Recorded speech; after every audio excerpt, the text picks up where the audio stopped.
చైతు శోభిత love గురించి మొన్నటి వరకు కథలుగా చెప్పుకున్నారు. కానీ ఒక క్లారిటీ లేకుండా ఉండేది. తాజాగా ఈ ఇద్దరు ఎంగేజ్మెంట్ తో తమ రిలేషన్ ని అఫీషియల్ గా అనౌన్స్ చేసి రూమర్ల నిజమని చెప్పకనే చెప్పేశారు. చైతు ఎంగేజ్మెంట్ జరగడంతో అక్కినేని ఫ్యామిలీ ఫ్యాన్స్ ఫుల్ ఖుషి అవుతున్నారు. కొత్త జంట చూడచక్కగా ఉందని ఆల్ ది బెస్ట్ చెప్తున్నారు. మరోవైపు సమంతకు చైతు ప్రపోజ్ చేసిన రోజునే ఎంగేజ్మెంట్ చేసుకోవడం అభిమానులకు కోపం తెప్పిస్తున్న కొత్త జంట కదా అని అడ్జస్ట్ అయిపోతున్నారు. మరి ఇప్పుడు ఈ ఎంగేజ్మెంట్ పై సమంత ఎలా రియాక్ట్ అవుతుంది అన్నది $1 మిలియన్ ప్రశ్నగా మారింది. చైతితో విడిపోయినప్పటి నుంచి సమంత ఎప్పుడూ తన ఎమోషన్స్ కంట్రోల్ చేసుకున్నట్లు కనిపించలేదు. ఛాన్స్ దొరికినప్పుడల్లా సోషల్ మీడియా ద్వారా తన ఫీలింగ్స్ షేర్ చేసుకుంటూనే ఉంది శామ్.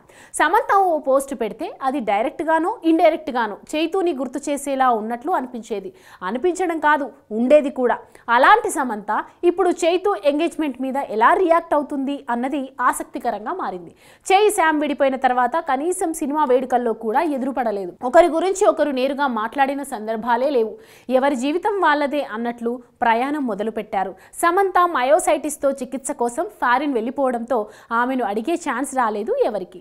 ఒక చైతును అప్పుడప్పుడు అడిగినా చెప్పనట్లు ఆన్సర్ చెప్పేసి స్కిప్ చేసేవాడు. చైతు గురించి ఆలోచించడం సమంత ఆపేయలేదు అన్నది మాత్రం క్లియర్. అలాంటి చైతు ఇప్పుడు మళ్ళీ ఎంగేజ్మెంట్ చేసుకున్నాడు. దీంతో చైతన్యకు షాక్ ఇచ్చేలా సమంత కొత్త ట్విస్ట్ ఇవ్వబోతోందనే ప్రచారం సోషల్ మీడియాలో జోరుగా సాగుతోంది.